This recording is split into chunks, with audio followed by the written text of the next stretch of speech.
Welcome to Sexology, a podcast that untangles the science of sex and pleasure. And now, with this week's episode, your host, clinical psychologist, Dr. Nazanin Moali. Hello and welcome to episode 227 of Sexology Podcast. I'm your host, Dr. Nazanin Moali, and it's my pleasure to interview Ian Kerner about his new book. So tell me about the last time you had sex, laying bare and learning to repair our love lives during this episode. Before I tell you more about our conversation, I wanted to personally invite you all to attend my masterclass. Next couple weeks, I'm hosting 3 master classes. The title is Tired of Leftover Sex, the Roadmap to Changing Your Sex Life with Your Spouse.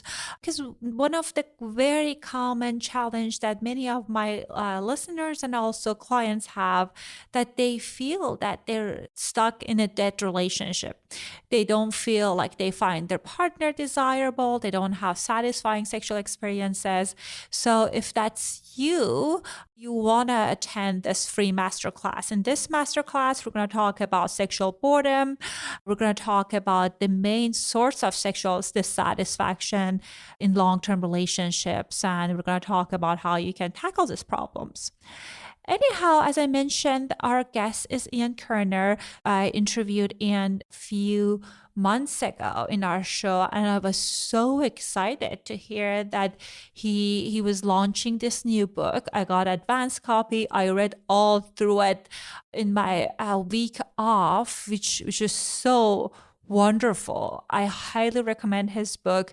Again, we're going to talk about the content more, but during the interview, we talked about how you can access your erotic depth.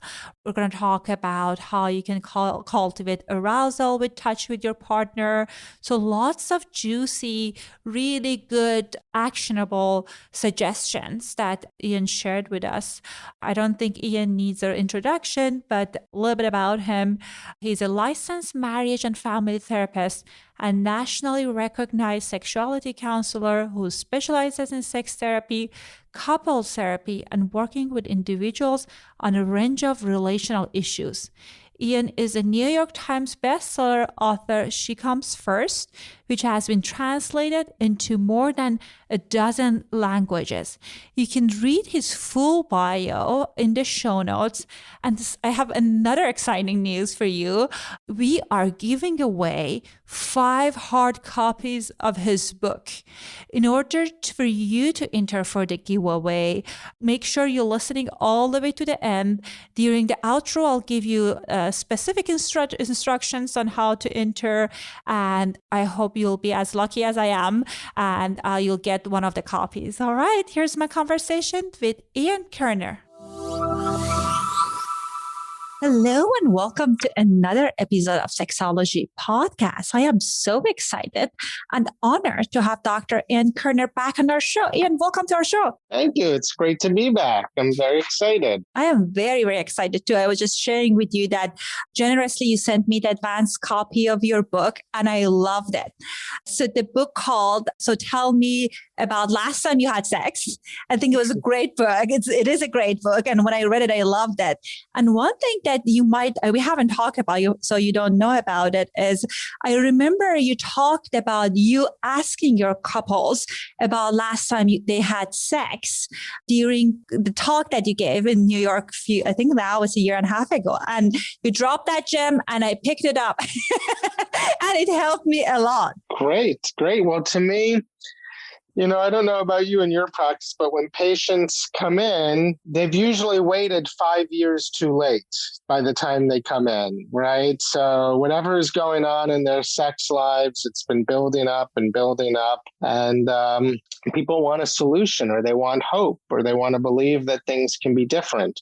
And so I feel like I've had to develop a process that helps provide hope as quickly as possible. It's like this week, I had a bad tooth and I had to get an emergency root canal because I was in pain.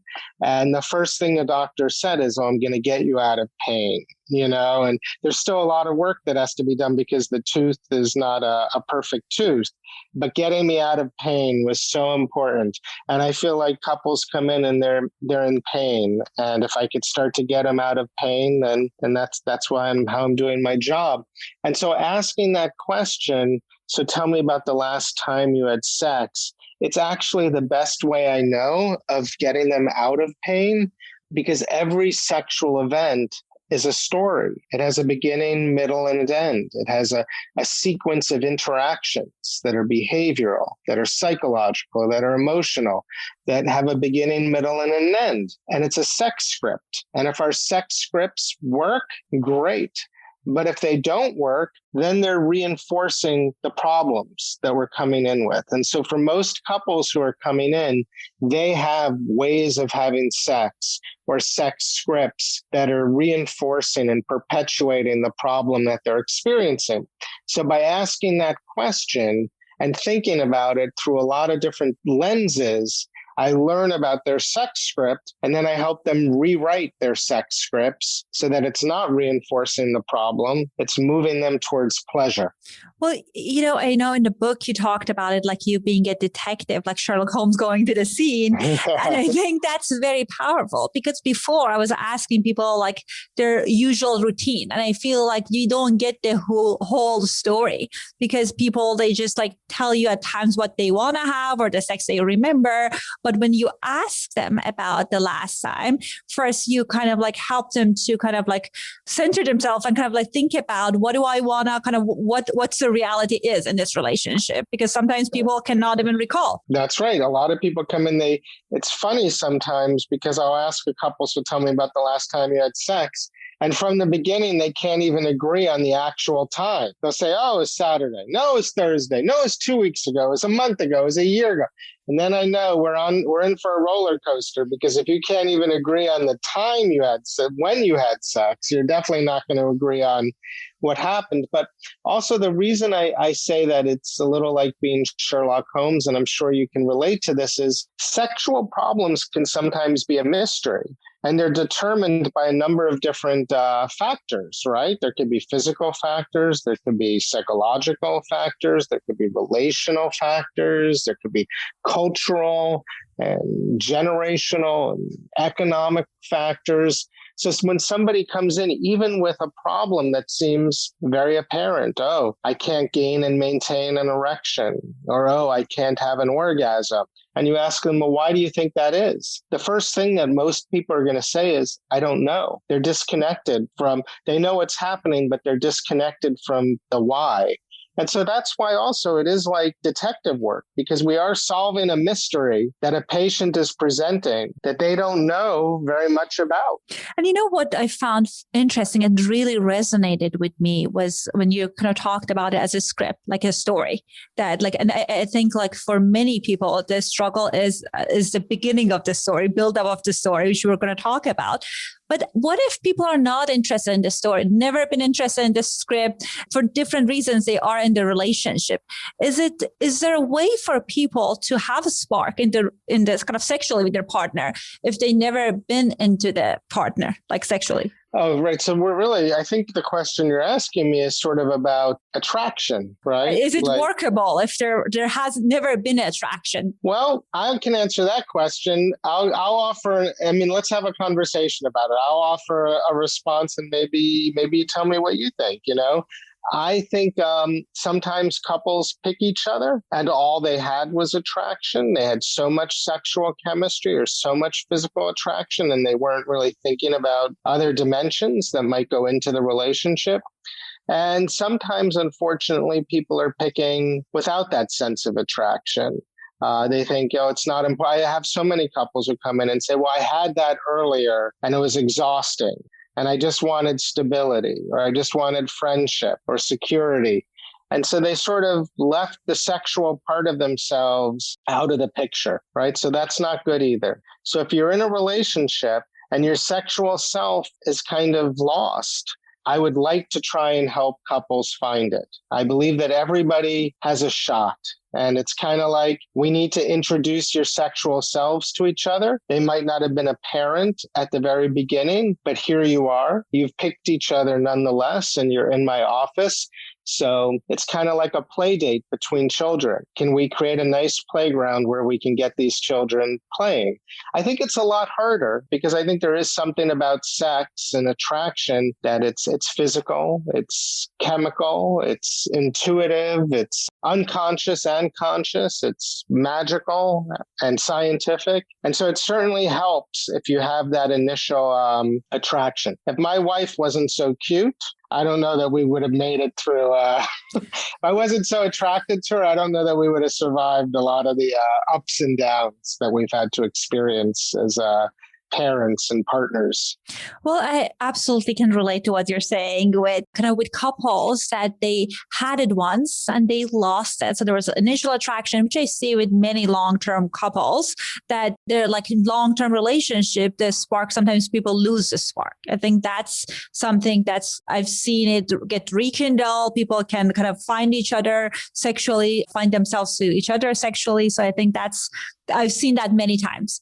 It's at times I've seen it's harder if they're not attracted to each other and they have this kind of psychological rigidity about what sex needs to be. Right. So I think that can be problematic then.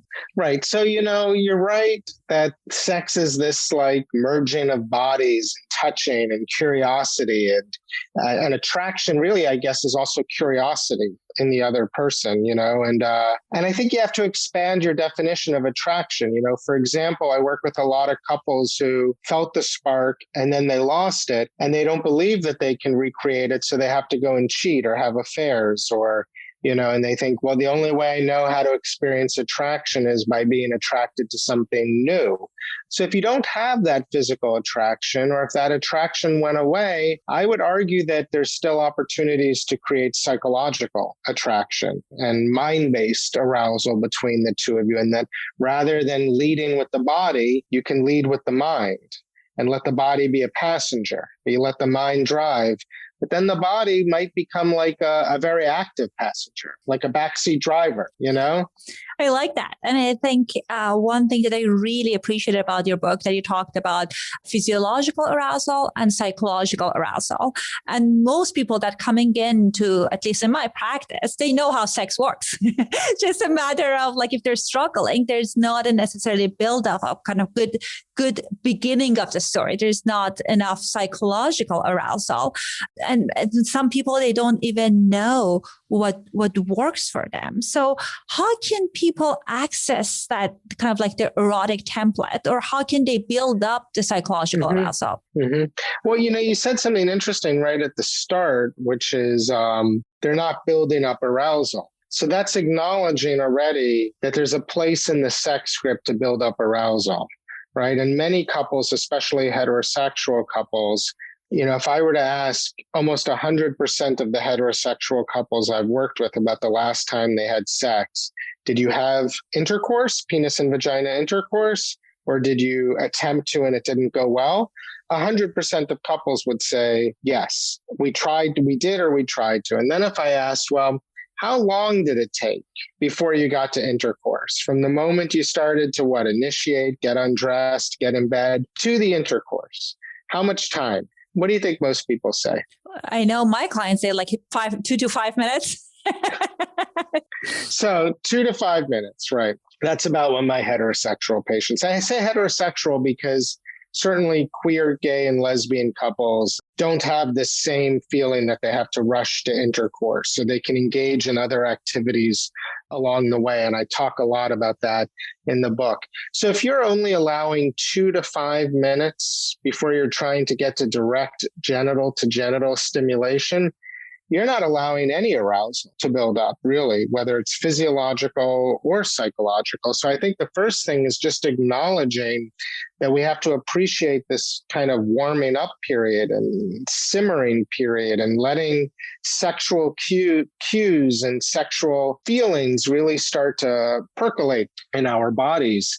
And I think mind-based stimulation is a very, very powerful way of doing it, right? Because if you just take a sex script and you just look at it as a series of behaviors or interactions, that's not very exciting. It's the meaning, it's the psychological meaning. And, I work with women who can fantasize and get so aroused that they almost have orgasms. I can give an assignment to a man to fantasize or think about something really sexy or watch some really sexy porn without ever touching themselves, and they can get erections, right? So that's completely mind-based arousal that we're doing with ourselves, like when a guy sits down to watch porn or a woman to watch porn or to fantasize. But why aren't we generating that mind-based arousal with each other if it so powerfully leads to physiological arousal? Right. I feel like definitely shame is part of it. The other piece is like people have this script that they like a movie they watch so many times that they know what comes next, and you're almost checked out.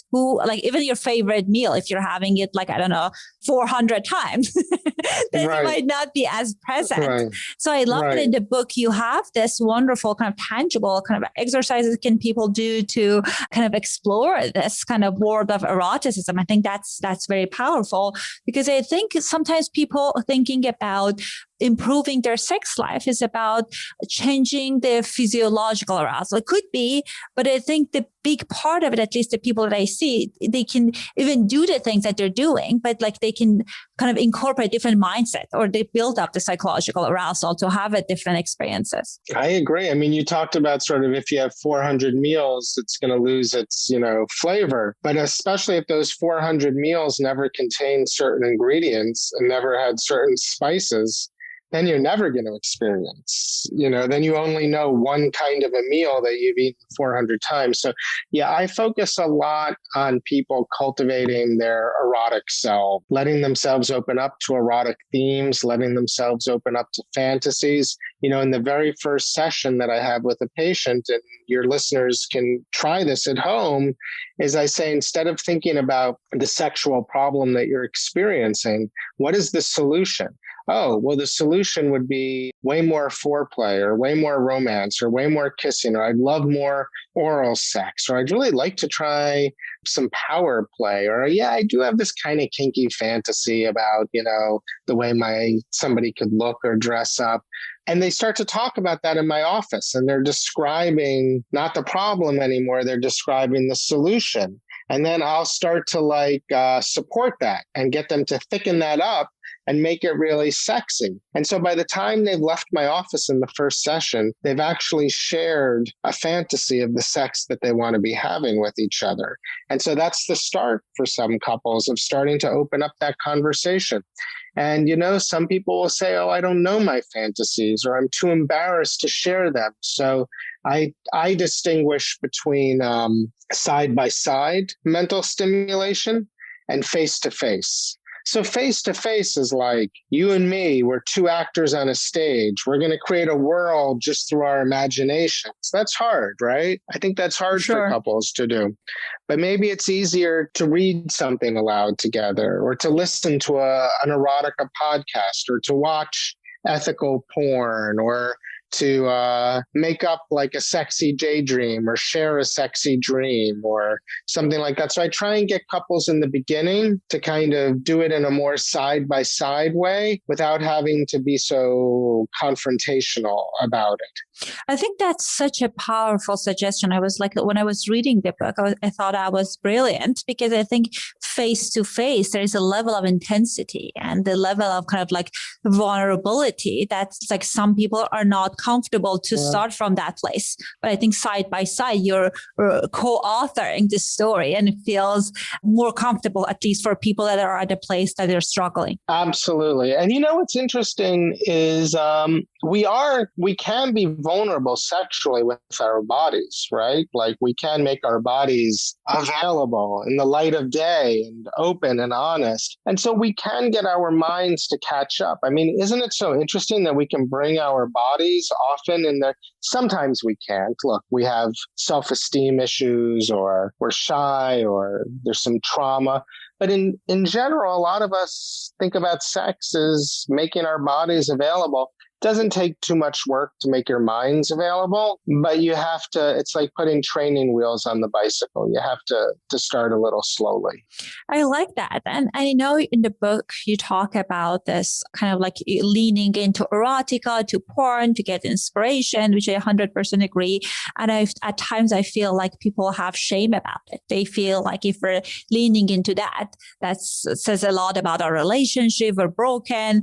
People have this unrealistic expectation of like, my partner is getting undressed and then I need to be ready, which that's not a reality for many people. Yeah, I so agree. Like we have these ideas that we should just automatically be able to be aroused very quickly. I mean, men carry that around a lot. And, you're right. There is a lot of shame. And I don't know if this is helpful, but, when you think back to your days as children and playing make-believe, like we used to, I would say the make-believe that children engage in is much more erotic sometimes than the sex that adults have, because they're coming up with these games, doctor and cops and robbers, or playing house. And there's always a little bit of a sexual, erotic, playful, creative feeling to that play. And we lose that very quickly. It's taken away from us. It's not nurtured.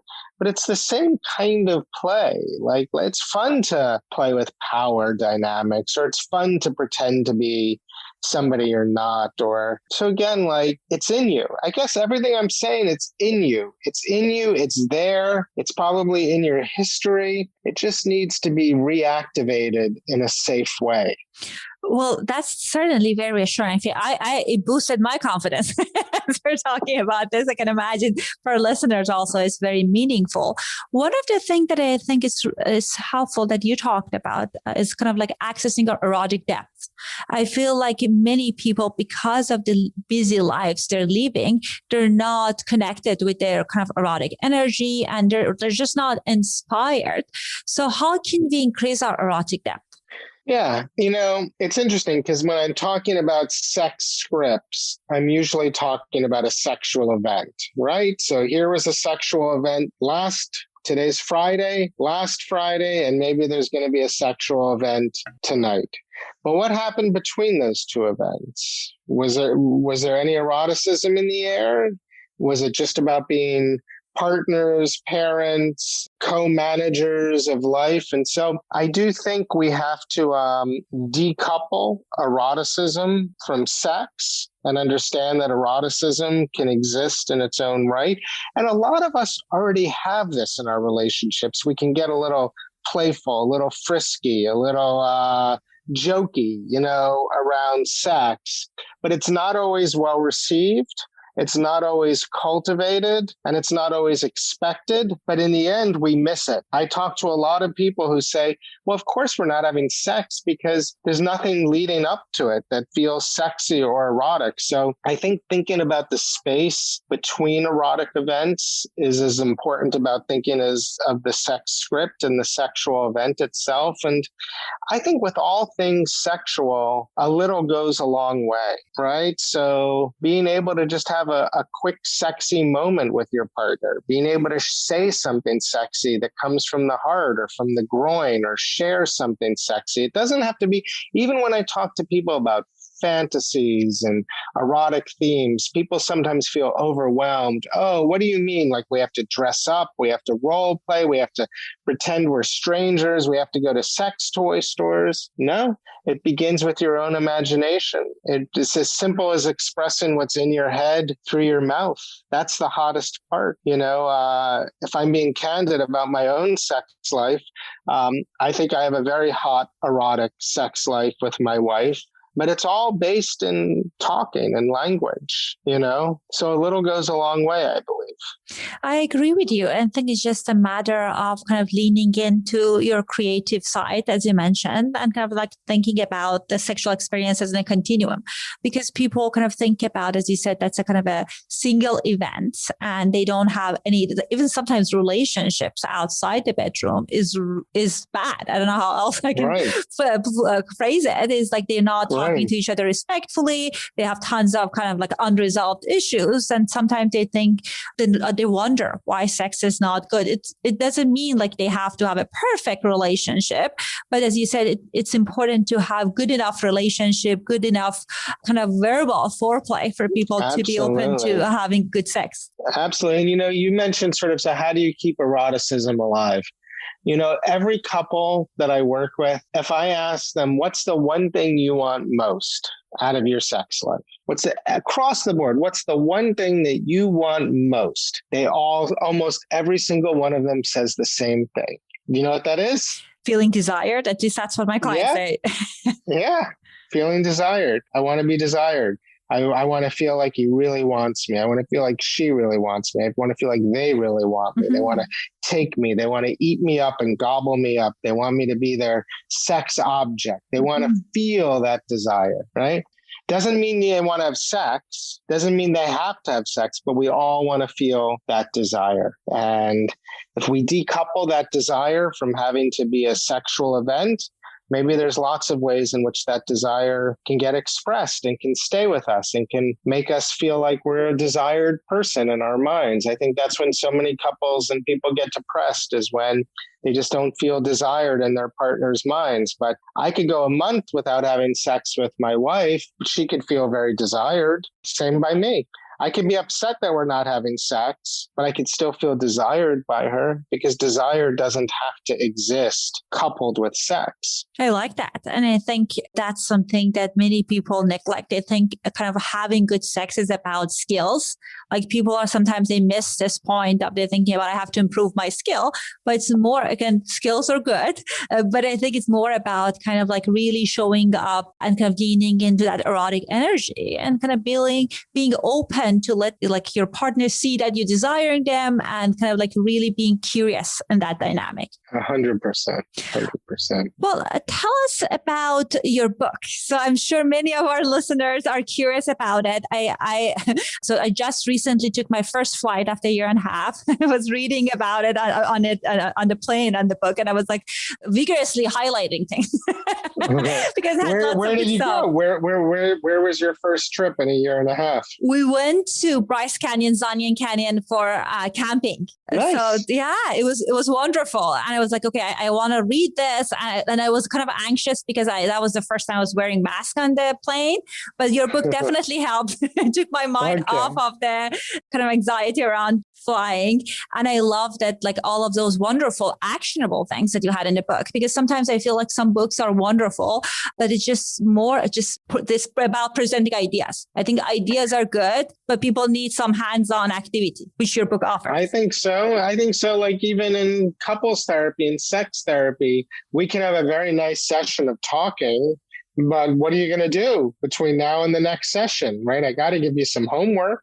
Right? Something to do. So yes, I believe that translating insight into action is very important. And you sort of said, what is the book about? Well, it's really about understanding your own sex script. What is your sex script? Most couples have a sex script. Most people have a certain way in which they think sex should unfold. So what is the sex script? And is it working?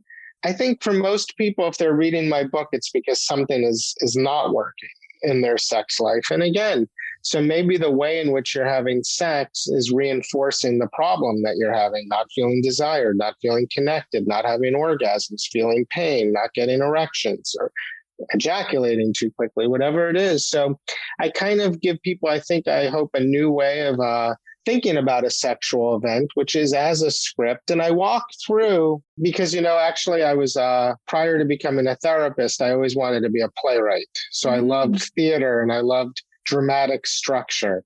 And if you look at a play, it has acts, act 1, act 2, act 3, but then there's scenes, and each scene is part of an act, and it moves the story forward. So I kind of break a sexual event into a series of acts that have a series of scenes. And I talk about really ideally what each scene is sort of about to lead to the next scene. Because sometimes we're trying to go right from the beginning to the end, and we skip the middle. Or we start in the middle and we miss the beginning, or we start at the end and we don't go anywhere, so I try and break down each element of the phases of a sex script and what people should be thinking about, how to initiate desire, what to do when they don't feel desire, what to do when their desire doesn't match up with the partners, how to create arousal, both sensually in the body and psychologically in the mind, how to move from above the waist to above the neck to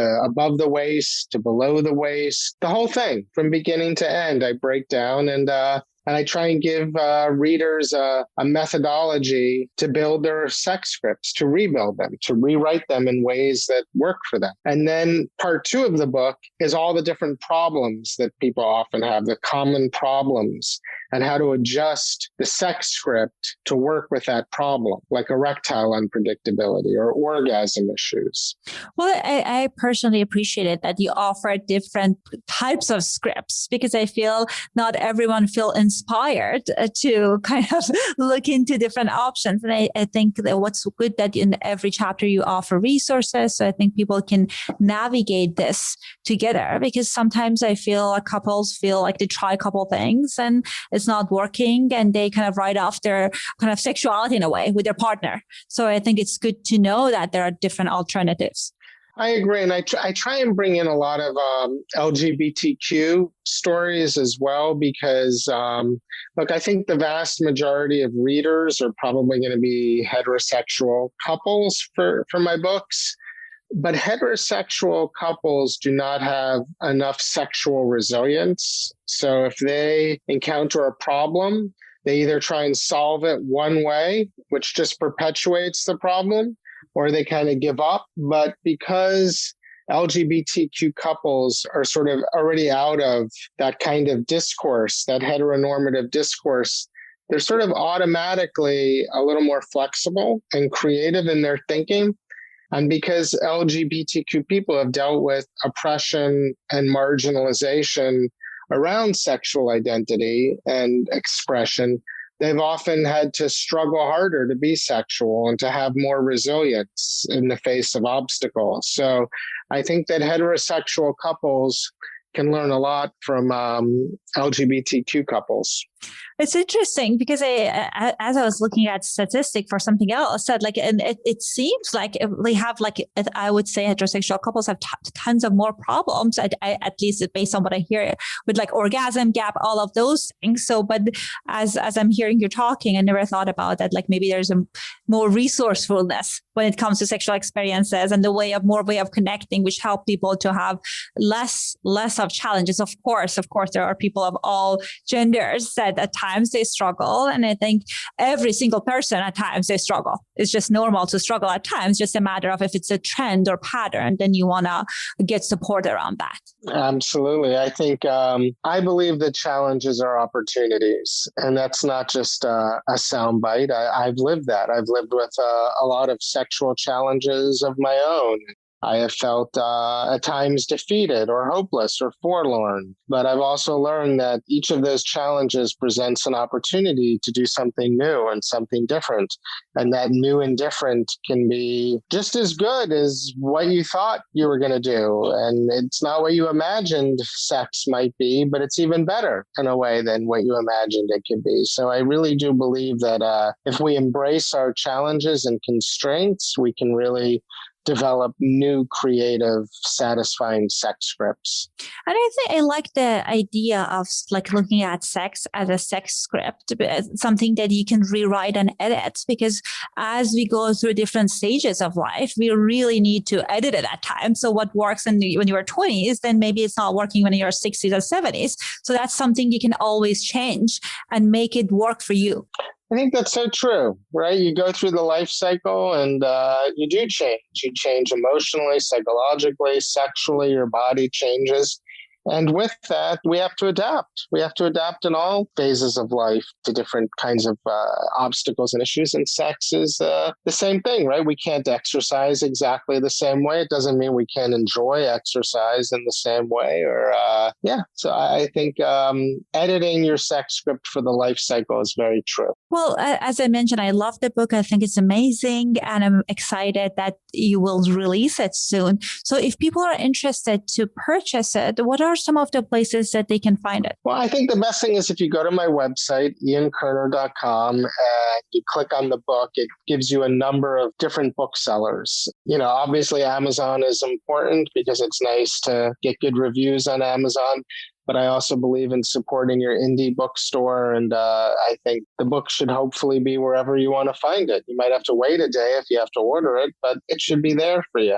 Well, people can find a link to your website in our show notes. Again, thank you so much for coming on the show. This was a wonderful conversation. And thank you for releasing another book. I was very excited to read it. Well, thank you for having me. Thank you. Thank you. I hope you enjoyed our conversation. Again, I loved Ian's book. I can honestly say it was one of the best books I read in last few months, or I can say a year. I get tons of different books because of my show, and most of them are good, but this was at another level. So as far as our giveaway, 5 lucky listeners will win hard copy of Ian's book. In order to enter for this giveaway, make sure you are subscribing to this show wherever you're listening to this show. Write us a review in iTunes, Stitchers, whatever platform that you are listening to the show at, and then send me a snapshot of the review to my Instagram account. My account is Sexology Podcast. Direct message me and I will announce the winner on our email newsletter on May 11th. At the end, I also want to remind you to make sure that you're signing up for the masterclass, and hopefully I'll meet you in person there. Have a good week. Thanks for listening to Sexology Podcast. For more great content, visit www.sexologypodcast.com. Please be advised that information presented on this podcast is not a substitute for seeking help from a licensed mental health provider.